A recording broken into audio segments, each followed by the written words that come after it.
Hello, hello, hello, and welcome to United Weekly Podcast, a podcast brought to you by DC United Latest. DC United Latest is your number one news source for all news related to DC United. So go ahead and check us out on Instagram. But, anyways, let's get into it. Episode 10, double digits. Olsen, I always ask you the question, how are you doing today? Doing wonderful. Ready to finally hit double digits. Thank you guys for supporting us so far. Longest journey. We look to continue this podcast for you guys. And obviously, we made some announcements last episode in case you missed it about season 2 of United Weekly. So go ahead and check those out. I don't know exactly when we said it, but it's around the end of the episode. So go ahead and check that out if you haven't already. Yeah, go ahead and check out that last episode. But yeah, exciting things happening for season 2 of the episode. I'm not gonna reveal it now because then you don't have to go check out the other episode. So go check that episode out, and we'll most likely reveal at the end of this episode, anyways. But let's just dive straight into it.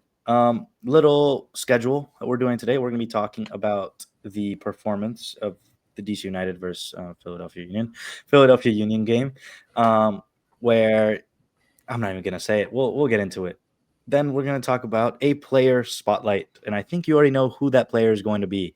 And if you know that, I want you to say it in the comments right now. First person to guess that player in the comments, as soon as the video releases, we'll give you a shout out on our Instagram. After that, we actually have a segment that we haven't done it in a while. And that's kind of on us. But United Chat is back. My favorite segment is back. And then also we're going to be ending the episode off with Olsen's favorite segment, Olsen's MLS Rundown. There's only 2 games of the season left as of recording date. So exciting things happening for every team that's in the playoffs, not DC United. Let's get into it. Olsen, do you want to start us off with the DC United versus Philadelphia Union game? Yep. So DC United played Philadelphia at Audi Field. We already know the result, but I guess I'll say it. DC United lost 6-0 to the Union. That scoreline sounds very familiar. Brings back some trauma from a few years back. I don't remember exactly who scored, but DC United first part of the first half looked okay. Had some opportunities going forward, but after a while, it just kind of died down, and Philadelphia ran all over us. Yeah. Well, I can give you one person I think you know who scored is who you actually know the name of. Connor Antley. He scored an own goal. It was listed as an own goal on the MLS app. We were scored on the 17th minute, the 34th, the 36th, the 49th, the 51st, and the 62nd minute. I was surprised they didn't get to 8 or 10? 9 now. Yeah, I thought we were going 10. I mean, they were averaging a goal every 10 minutes. I was kind of surprised that I stayed at 6 now. Yeah. Well, I feel like there's definitely a lot to talk about, but it's stuff that we've already said in the past, right? Let's start from the beginning. The beginning was the best moment in DC United latest history. Jordan Farr gets his start. His first ever start for DC United. And, as much as that's our favorite moment, there's somebody else who had, I guess, more impact by that. And that's Jordan Farr Lover on Instagram. Jordan Farr Lover. This guy, all he does, or she, whenever I ask who he is, or if he wants to come on the episode, he says that he loves Jordan Farr. That's all he says. He replies to no other thing. Just I love Jordan Farr. He's mysterious. Mysterious. Nobody knows who he is. Jordan Farr Lover, if you're watching, let's come have you on the podcast for a little reveal. Why not? I feel like that'd be pretty cool. But Jordan Farr gets his first start for DC United against the Philadelphia Union. Now, also now we're just talking about this a little bit beforehand. Do you think this was a good move by Rene Weiler to have his first start against a powerhouse team that is Philadelphia Union? Or would you have started him in a different game, maybe against Charlotte or Atlanta? I'd say it's not a bad move to start him, but it also wasn't a great move, I'd say. Like, you can look at some positive and negatives for both. So to first of all, that's big to get the start against a team like Philly, Hmm. but it also gives him a bad look, obviously, because our defense is not good enough to contain that or protect him at all. So Yeah, he we ended was left alone. yeah, we ended up conceding 6 goals. That wasn't Jordan Farr's fault. It's just the defense is horrible. Not Jordan Farr's fault. Jordan Farr, keep your head up. That Yeah, was not on you. At the end of the day, you did your job. You got your start. You earned that spot. I'm 100% sure you that wasn't just given to you. I know you've been working your butt off throughout the season to get your start, and Renee Weiler gave you the yeah. opportunity. I, And I like definitely Olsen said, go ahead, go ahead. I definitely like to see him start against either Charlotte or Atlanta as well, Hmm. just Yeah, to see was it you know just Philadelphia being good, right? To what I'm trying to say, like yeah, no, I going understand. against Yeah, going against a team that isn't gonna score it almost every time they go forward. yeah, definitely. Is it just Philadelphia because Philadelphia's powerhouse team? In the playoffs, they're what, first place, I believe. Yeah, first and best team MLS right now Yeah, best team in the on MLS paper. as of right now.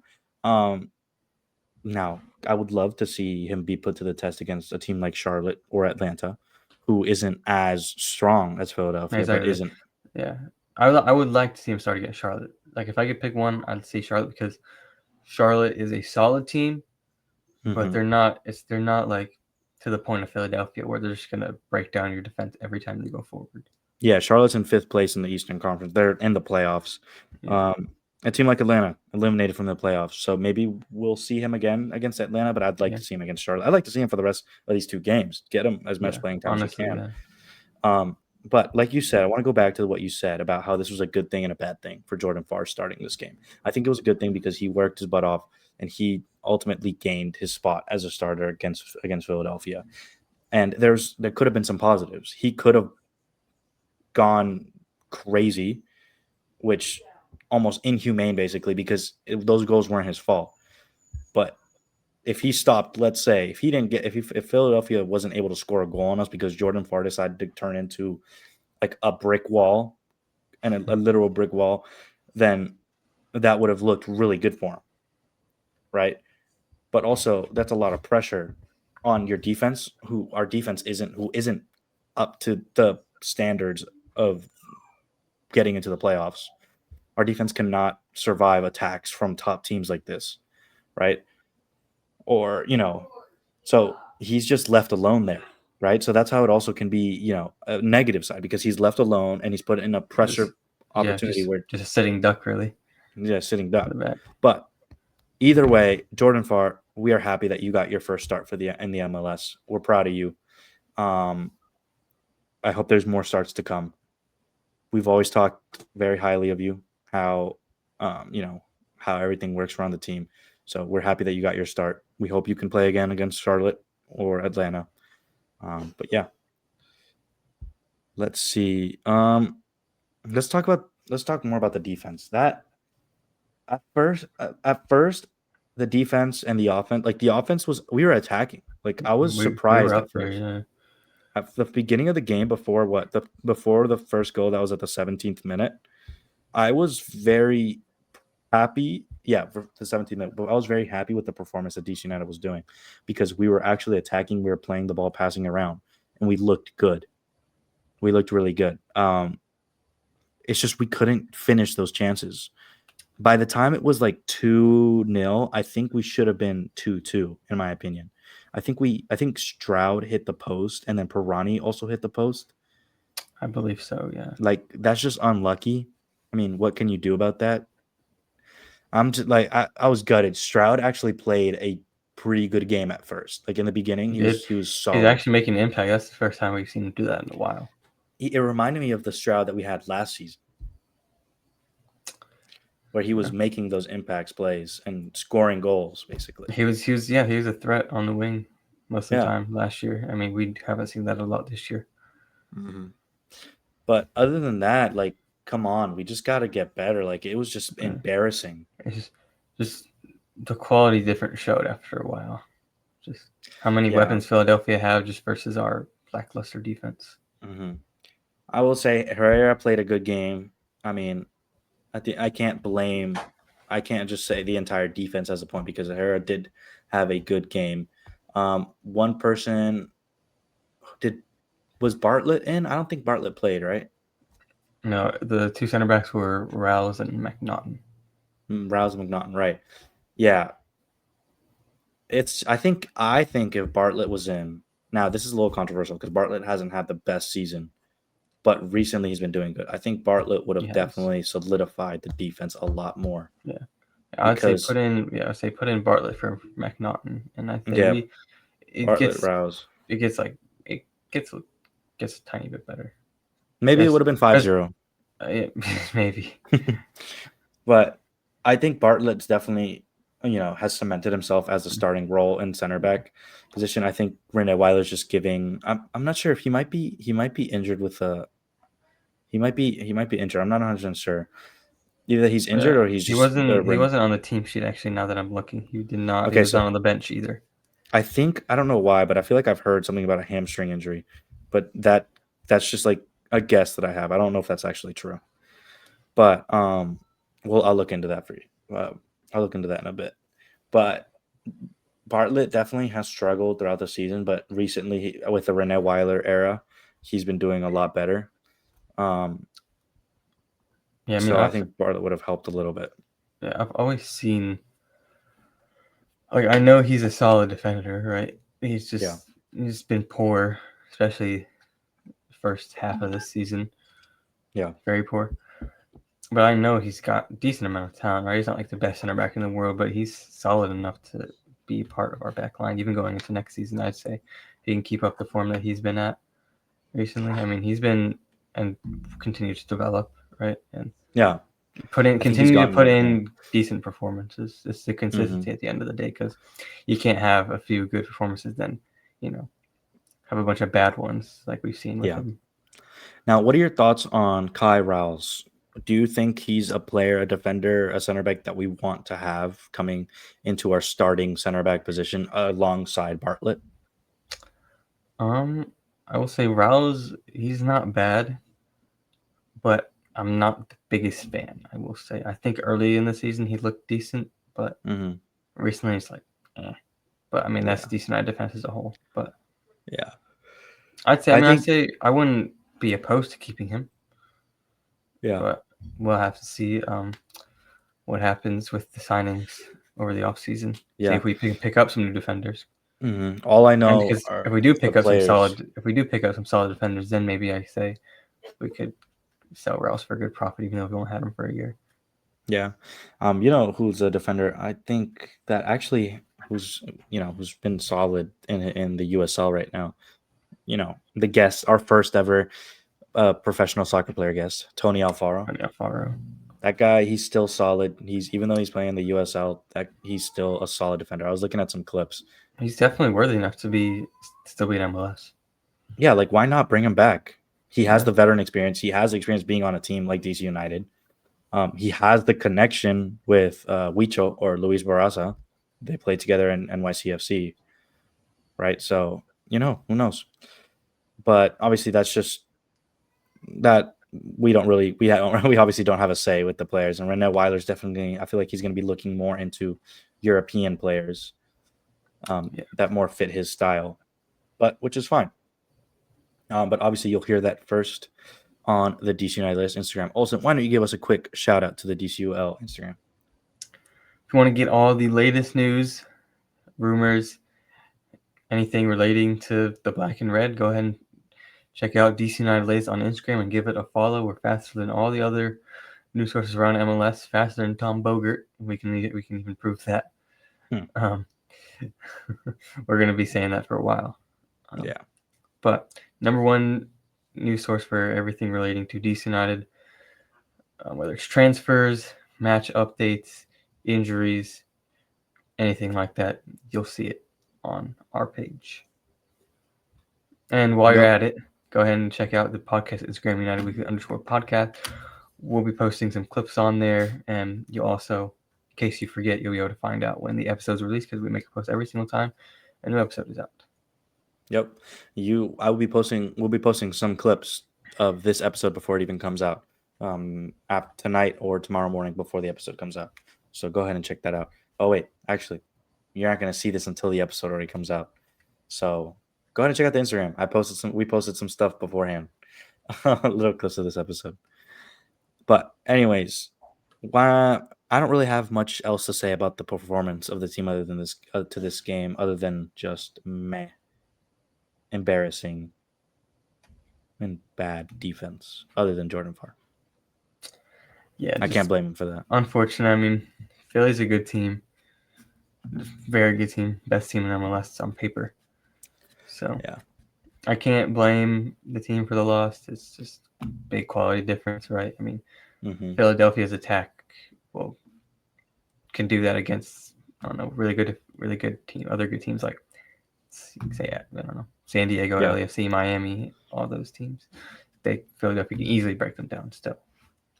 So can't blame them, but definitely would have liked to see a better performance at least, or continue the consistency going forward that we had for the first, I guess, half an hour. Mm-hmm. Because really after it was like 2 or 3-0, we didn't see any of that anymore. Yeah, it was just bad. What would you give your match rating? Like a 1, just because of the first 30 minutes. I'll give it a 0.5. That's fair. And the 0.5 is just Well, my excitement for I'll give Jordan. it. Oh yeah, I'll give it a 1.5 because I said 1 just because of the first 30 minutes. So I'll add the 0.5 for Jordan Farr just because we love Jordan Farr. Glaze on. Glaze on. Glaze on. Star of the match. Olsen. I'll give mine to Jared Stroud. Finally showed some threat going forward. I'm gonna give mine to. There's not really many other players that you could call man of the match. Pirani. Ronnie, that's fair. He had some good. Created a lot of chances. Was basically one of the only guys after Stroud kind of slowed down to attack the net. And another special shout out to Joao Piglau, because as always, this guy's always, he's still fighting. He's always fighting. So he's creating chances as well. Pirani ended up creating more chances than him. So that's why I'm going to give it to Pirani. But yeah. All right. Well, we kind of already gave our player spotlight. We were going to do a player spotlight on Jordan Farr. Again, I'll just say it, reiterate it. And congrats to Jordan Farr for getting his first ever start in the MLS. We are proud of him. Hopefully, we get to see him more on the field for DC United. I think he's a great goalkeeper, on and off the field. We've talked about it before all the time. Glaze on. Follow Jordan Farr Lover on Instagram. Oh yeah, we don't know who it is. We don't know who it is, but just follow him. Mm-hmm. But yeah, honestly, this episode is going to be pretty short for you guys. There isn't much to cover other than this game, the next game. There's not much news. Other than we've already talked about it. Eric Kutsogut being appointed. No new news has come out of that at the time of recording. But if there is any news, go ahead and check out the DC United latest Instagram. It will be there first, and we'll talk about it on the next episode if there is any news. We'll talk about the next match coming up. The next match, we have DC United has 2 more matches, one against a Charlotte FC at Audi Field on Saturday, this Saturday, when the episode premieres. So the Saturday at 2:30. The game's at 2:30 p.m. So do not show up at 7:30. You will miss the game. So There's definitely gonna be somebody who does that. Yeah, 2:30 p.m. It'll probably be like a season ticket holder who just assumes all the games are at 7:30. Yeah, it's because they always are. Yeah, there always are. So if you're watching, if that is you and you don't check when the games are, and you always think they're at 7:30, and you're watching this, the game's at 2:30 p.m. at Audi Field. So don't miss the game. Then currently Charlotte is in 5th place in the playoffs, and then DC United plays away to end the season off against Atlanta United FC at Mercedes-Benz Stadium. That game is at 6 p.m. Not much to cover in terms of the games that are coming up, just because I don't think that a lot of people care about the games. Yeah, The no, I game's mean, basically over. season's over. Just Season's over. Yeah, yeah, the season just is over. yeah, just keep the experimenting going. Kind of what we've been doing. Yeah, definitely keep experiment going. Play some young players. Play some players Like, that don't normally get on the field. prior prioritize the MLS play to, I guess, experiment with your roster while you still have the Yeah, time to exactly. with Rene Weiler, because obviously there's off season training and whatnot, but you'll Hmm. get the most results and, I guess, answers out of actual MLS play. And I'd say these are two good teams to test that against, because you got Charlotte, they're solid fifth. I guess not like crazy team like Philadelphia, right? That'd be a little unfair, right, Yeah. to judge a young player based off of. But I'd say Charlotte is a good test because they're a very good team still, but not that crazy elite level like Philly Hmm. is. Then you Yeah. got Atlanta, who's not as good. They're, I believe, 13th, 14th. I don't know, something like that in the Eastern They're Conference. one place above us. Okay, so 14th Yeah. in the Eastern Conference. So they're also pretty bad. So I say either of those games is a good chance to test some players. Hmm. Definitely, I definitely agree with you on that. Um, yeah, I couldn't have said it better myself, Olsen, because that's exactly what the team needs, and I hope, I'm sure Rene Weiler is is going to be doing and experimenting, especially because the next season, that's his test season. Yeah. Rene Weiler, they're like, yeah, we're giving you this team now. It don't matter what you do in this team, just basically just handle the team for now. But next season is the real test to see what Rene Weiler can do under a brand new season with a brand new team, his tactics, everything his way, and we'll see how that goes. So Yeah, going on from that, actually, go honestly, I ahead. believe in Weiler. I think he can do some good things here. We might not be You believe in like Weiler? You know what? crazy playoff team, but I think we can be competitive, right?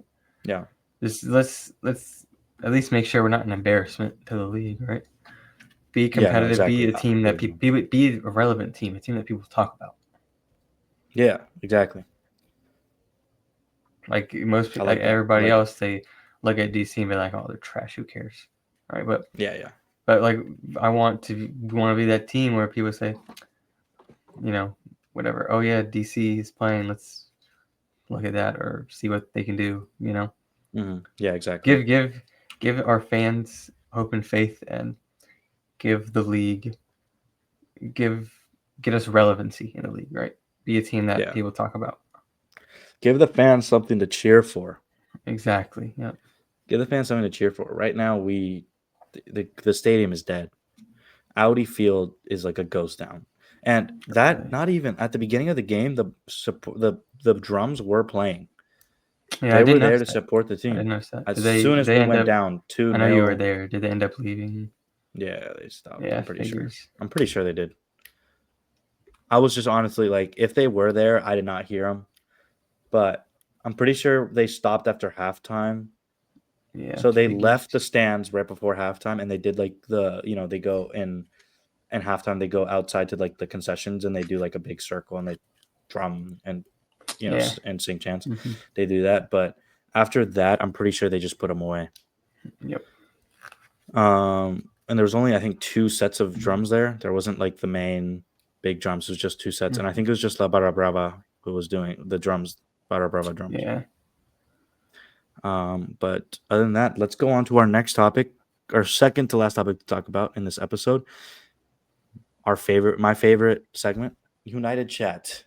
United Chat is, I know if you're brand new to the show, United Chat is where you guys, the followers, get to connect with us, DC United latest, United Weekly, where you guys can ask us questions about DC United, the season, the coach, anything having to do with black and red, and we answer them for you on the podcast, and we shout you out.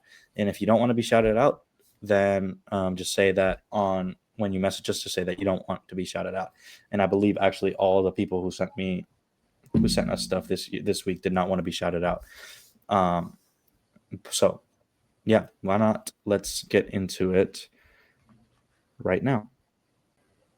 All right, let's get into United Chat. Remember, if you want to send us your question, send it to our Instagram through DM, whether it's the DC United latest Instagram, the United Weekly underscore podcast Instagram. Either one of those works. You can also check out the United Weekly podcast Instagram story beforehand. We will be posting a little questionnaire thing that you can do on Instagram on the stories that you can type your question in there.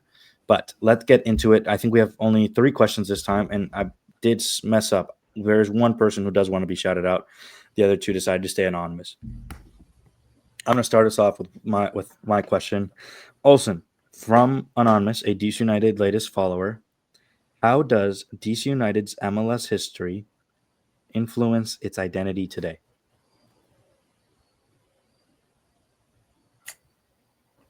I'm wearing the legacy kit. Does that count? Is that what that means? That's what they did. Yeah, I mean, really, the only thing we have nowadays is history. That's the only thing we got feel at like this point. I feel like DC United. I think Legacy Night is against Charlotte. I think because it's the last game of the season. Another I think that legacy. maybe, yeah. I think it's like fan appreciation night or whatever. I don't know if they're wearing legacy kits or not. I don't know. Anyways, but DC United has done a lot. The social media team has done a lot with the legacy. That's what Yeah, their they have. marketing has been about. Mhm. Legacy. Legacy. Look, we've won 4 MLS Cups, but the last time we won an MLS Cup, Olsen, It was 21 years ago. 21 years ago? Yeah, 2004. Yeah. 2004. I had to double check because that was I how long wasn't. ago. I I had to look it was. up. Yeah. I wasn't even. I was not even born then. Like, Olsen hasn't seen DC United win an MLS Cup. nope. Um, technically, I haven't seen one either. I was born in 2003. Yeah, only 1 year. I was 1 year old. Oh, man, I was in the stadium. I was in RFK jumping. But no, I did not get to see DC. I did not. Obviously, I'm 1 year old. I don't remember that. But I think DC United needs to. I get it. Do the legacy thing, but we need to win. I more care about our leg. You can't keep talking about legacy if we're not Exactly. Yeah. performing at all well Matt, today. if anything, try and return back to legacy. Yeah, try to return back to it. That's what you should market to. Work to bring back the dynasty to become the elite among the elite teams of MLS. Because I feel like DC United can get to that point. I definitely believe that the team can, especially with Rene Weiler and Gabriel Pirani and and the players that we have now. Some of the players that we have now that have shown very much potential and promise. I think if we build a solid team around that, bring in some experienced players, bring in more younger talent, bring in players who are in their prime, who are fit for the MLS, and we can honestly have a good shot at winning the MLS Cup in the future.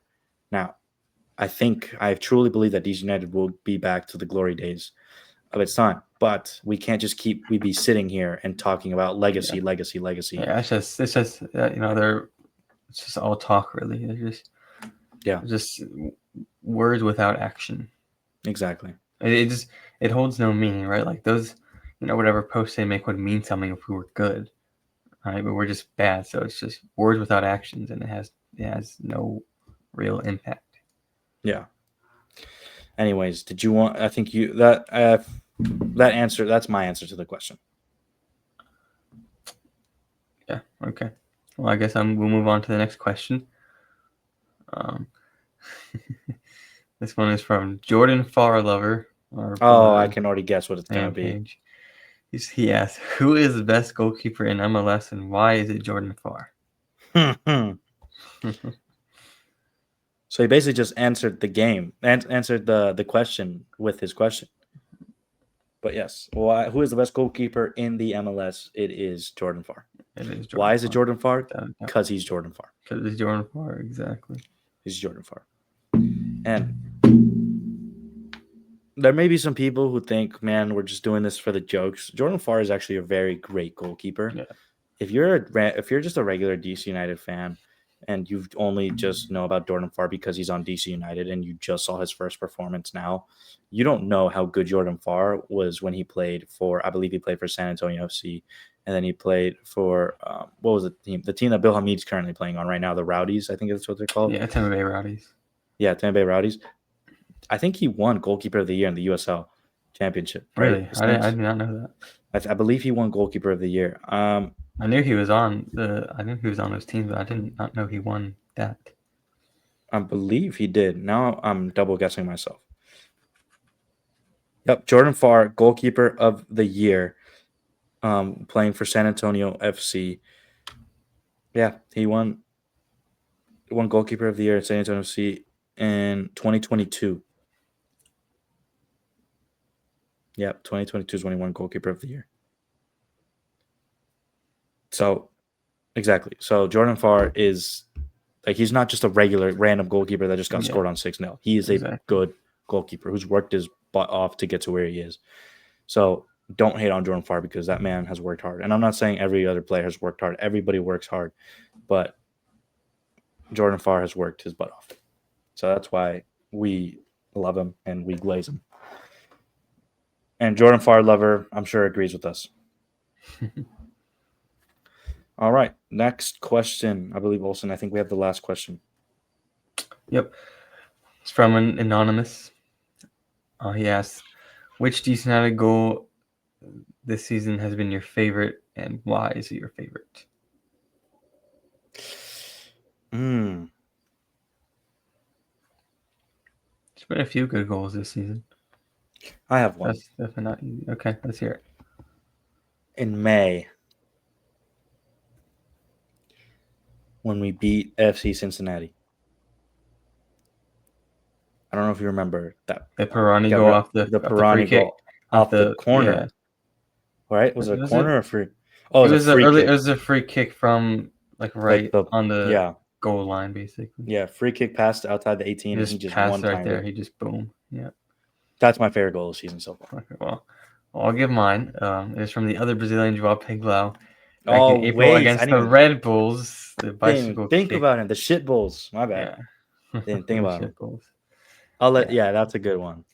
He scored a brace. He scored the first one, obviously, where he basically assisted himself. And then the second goal, obviously, which is the one I'm talking about, where he just brought it down, and I don't even think he brought it down. I think it came off a defender. He just hit an acrobatic. Yeah. Right into the far corner. That's what got us the win. Yeah. Against the Red Bulls. So I'll give that as my goal of the season. There's not really many others. I guess another one that comes to mind is shortly before that Cincinnati game you were just talking about against New England, when Pirani came off the bench and scored that belter in the 90th minute to equalize. Was that the one that he which one was the one that he celebrated in front of Troy? He ran to the bench that and one? celebrated in front of Troy, yeah. Yeah, that was the one. Mm-hmm. Okay. Well, those are our favorite goals from the season. Like Olsen said, there's not that many to go from. Yeah, hopefully next season when we get asked this question, there's more goals. Yeah. To talk about. But that concludes this week's segment of United Chat. Thank you again to Jordan Farr Lover and then 2 anonymous followers who watch us and sending those questions in. We really appreciate it. We are always happy to answer your questions, and we love to connect with you guys, the followers, the fans. And this is just a way that we can do that. But let's get into the last segment of the episode, Olsen's favorite segment, Olsen's MLS Rundown. Olsen, all you. All right, I'll get you guys started with the Eastern Conference. First place, a team that just destroyed us, Philadelphia. They've been really up there all season. I think they've almost got the Supporter Shield secured. Then below them, 4 points below them, is FC Cincinnati.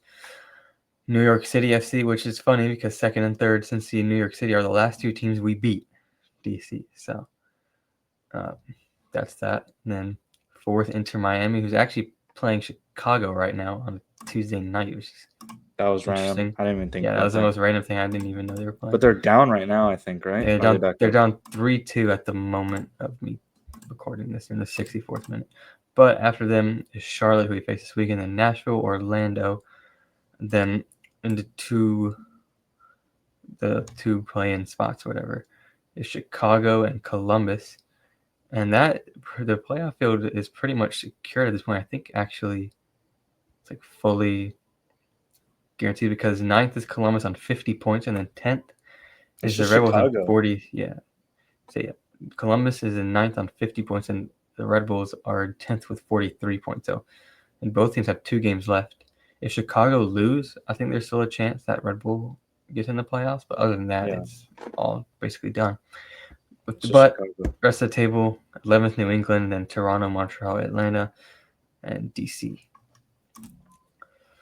Moving on to the West, first San Diego FC, and then currently tied with Vancouver, who have a game in hand. I actually didn't know that they were tied before. San Diego were like way ahead, but now it's tied, and 2 points behind them is Minnesota, and 2 points behind Minnesota is LAFC. So really, any of the top four could win Western Conference right now. LAFC actually has 2 games in hand on San Diego, so that'll be something to watch. Who gets And first in the Western Vancouver only Conference? has 31 games played Yep, compared to San Vancouver. Yep, Diego's I said. 32. Yeah, Vancouver has a game in hand, so that'll be interesting to see the first place in the Western Conference race. Even though the number one seed doesn't really matter anymore. It used to get you a bye week to start the playoffs, but now you just play a lower seed. Yeah. But after that, is Seattle, Austin, Portland, and then the two play-ins, Colorado and San Jose. Tight playoff race for the West. 9th and 10th, San Jose and FC Dallas tied on 38. San Jose has a tiebreaker right now. But then 11th on 37 points, RSL. 12th on 36 points, Houston. So really close there. 8th Anybody and could get 12th. in. Yeah, 8th and 12th are separated by 4 points. So Man, that's that's a close. It'll lot be different from the so Eastern Conference. so yeah, much more exciting in the West right now. Yeah. As the Eastern Conference is pretty much secured mostly everywhere. It's just seeding that matters at this point. But fully out the playoffs are the bottom three: St. Louis, Sporting Kansas City, and as they've been down there all season, the LA Galaxy. The LA Galaxy have a game in hand against DC United and only have 1 point less than them. So, And we did just lose by 6. yeah, LA Galaxy have been at the bottom all year long, and it sucks that DC ends up taking that title right towards the end, or one spoon anyway. But maybe just be one spoon of the Eastern Conference, not the whole league. Mm-hmm. We'll see. Yeah, we'll see. Hopefully not. But that is your MLS rundown. There's 2 or 3 games left for most teams at this point. Nice. Yeah. 2 games left for DC United against Charlotte FC and Atlanta United. But thank you, Olsen, for the MLS rundown. That was Olsen's MLS rundown, brought to you by United Weekly Podcast, a DC United latest podcast. And that concludes this week's episode of the United Weekly Podcast. Episode 10 has now concluded. Thank you guys so much for watching, who've been supporting us for the past 10 weeks of the United Weekly channel, and who's been supporting us for 3 years on the DC United latest Instagram. So thank you guys for that. We have 555 followers as of right now. The number one DC United fan news page account out there with the most followers. So thank you guys for that. Olsen, anything you want to say? Thank you for tuning in. We will see you next week. Yep. One of the last episodes of the DC United season, but obviously we'll be continuing this podcast. And like we said, last episode we'll be doing some more content creation over the off season. So be on the lookout for that. Yep. So season 1 of United Weekly still continues after into the postseason, and it won't stop until I believe we'll do a preseason by preseason for next year, for next season. So thank you guys so much for watching this episode of United Weekly Podcast. We'll catch you on the next one. Peace. Peace.